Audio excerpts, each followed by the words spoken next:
कामया भाभी मेरे बगल में आकर लेट गई। मैंने जब भाभी की तरफ करवट बदली तो मेरी आंखें खुली।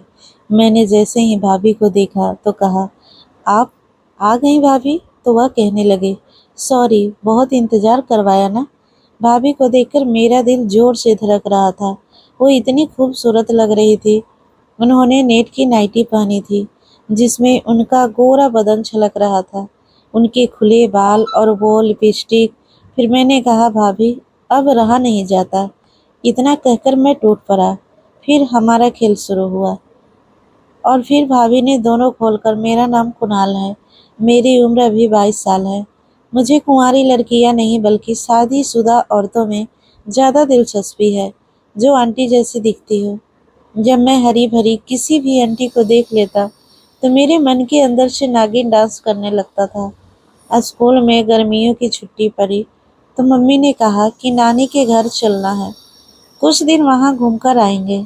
जब हम अगले दिन नानी के गांव पहुँच गए तो वहाँ मेरी मौसी की एक बेटी भी थी, उनका नाम प्रिया था। प्रिया दीदी और मेरी अच्छी बनती थी। वहाँ जाने के बाद मेरा ज़्यादातर समय प्रिया दीदी के साथ बीतता था। हम लोग खूब मस्ती किया करते थे क्योंकि मम्मी मौसी के साथ बातें में लगी रहती थी और नानी अपना काम करती रहती थी, जैसे हमारे लिए नई नई डिश बनाना। हम लोग पूरा दिन गांव घूमते और रात को खाना खाकर सो जाते थे। फिर 2-3 दिन ऐसे ही निकल गए। अगले दिन मेरे राजेश चाचा जी का बेटा यानी कि गौरव भैया का फोन आया। वह कहने लगे कि उन्हें 1 हफ्ते के लिए शहर जाना है, तो वह कामिया भाभी को नानी के घर छोड़ने के लिए आ रहे हैं। तो मामा जी को या किसी और को स्टेशन पर भाभी को लेने के लिए भेजो। मम्मी कहने लगी कि मामा तो घर पे है ही नहीं, एक काम कर तू ही चला जा भाभी को लेने के लिए। मैंने कहा ठीक है और मैं बाइक लेकर स्टेशन पहुंच गया। ट्रेन आ चुकी थी। मैंने गौरव भैया को प्रणाम किया और कामिया भाभी का सम्मान लिया और गौरव भैया दूसरी ट्रेन से वापस चले गए। जब मेरी नज़र कामिया भाभी पर पड़ी तो मेरी आंखें फटी की फटी रह गई। गोरा रंग, नशीली आंखें, लंबे बाल, उनके उभार, उनका बदन इतना टाइट था कि देखने वाला देखता ही रह जाए। वो बिल्कुल अपने आप ही नाम की तरह ही थी। मतलब वो एक परफेक्ट एंटी पैकेज थी। वह सारी ठीक कर रही थी और मैं उन्हें देखे जा रहा था। कामिया भाभी ने मुझे टच करके हिलाया, कुणाल कहाँ खो गए? क्या देख रहे हो? चलोगे या यहीं खड़े खड़े मुझे देखते रहोगे? मैंने कहा, हाँ हाँ चलिए भाभी। उनका बैग काफ़ी बड़ा था तो मैंने बाइक के पीछे बांध लिया। अब जगह थोड़ी कम थी बैठने के लिए। भाभी पीछे बैठी तो मुझसे पूरी तरह से चिपक गई। मेरे पूरे शरीर में जैसे करंट सा दौड़ गया हो। भाभी ने मुझे टाइट पकड़ा हुआ था। जब भी ब्रेक लगता तो उनके दोनों एकदम मेरी पीठ से दब जाते। कामिया भाभी मन ही मन में मुस्कुरा रही थी। मैं उन्हें बाइक के शीशे से देख रहा था जैसे उन्हें मजा आ रहा हो। फिर जैसे तैसे पर घर पहुंचे। कामिया भाभी के आने के बाद घर का माहौल अब कुछ अच्छा हो गया था। भाभी बहुत मजाकिया थी। वह मेरे साथ खूब हंसी मजाक करती थी। भाभी कभी कभी कहती, गर्लफ्रेंड है कि नहीं, गेम खेल शुरू हो चुके हैं या बाकी है? तो मैं शर्मा जाता। मैंने कहा, मेरी कोई गर्लफ्रेंड नहीं है भाभी, मुझे आप जैसी लड़कियों में इंटरेस्ट है। मुझे आप जैसी चाहिए। कामिया भाभी कहने लगी, अच्छा जी, मुझ जैसी चाहिए या मैं? मैंने कहा, मुझे आप चाहिए। मुझे आपका सब कुछ बहुत बड़ा और अच्छा लगता है। भाभी शर्मा गई। कामिया भाभी की आंखों में अचानक से एकदम नशीली होने लगी थी।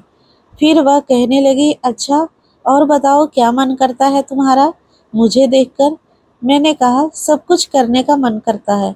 उन्होंने मुझे देखते हुए कहा, तो करते क्यों नहीं? मैंने मना किया है क्या? मैं हैरान था। मुझे यकीन नहीं हो रहा था कि भाभी यह क्या बोल रही थी। वह कहने लगी, ऐसे क्या देख रहे हो? आखिर मैं भी तो इंसान हूँ, मुझे भी प्यार चाहिए होता है। कुणाल, तुम नहीं जानते, तुम्हारे भैया मुझे छूते भी नहीं है। हमेशा मेरा मजाक उड़ाते हैं, कहते हैं तुम मोटी हो, तुम्हारा कितना बड़ा है। वो मुझे नहीं कहीं ले जाते, कहते हैं मेरे दोस्त बस तुम्हारे दोनों ही देखते रहते हैं। बस अब तुम बताओ, इसमें मेरी क्या गलती है? उनकी एक गर्लफ्रेंड भी है, वह बिजनेस ट्रिप के बहाने उसके साथ घूमते हैं और मैं यहाँ एक बंजर पड़ी हुई जमीन की तरफ तड़पती रहती हूँ। मुझे खुशी हुई मैं तुम्हें पसंद आई। मैंने कहा नहीं भाभी, आप ऐसा मत कहिए, आप तो किसी अफसर से कम नहीं हो। आपका बदन कितना आकर्षक करने वाला है, आपको देखते ही ऐसा लगता है कि अभी शुरू कर दो। फिर वह कहने लगी अभी नहीं, रात को तैयार रहना। इतना कहकर वह एक कातिल सी मुस्कान देकर चली गई। फिर मैं रात होने का इंतजार करने लगा। शाम हुई, सबने खाना खाया और अपने अपने कमरे में चले गए सोने।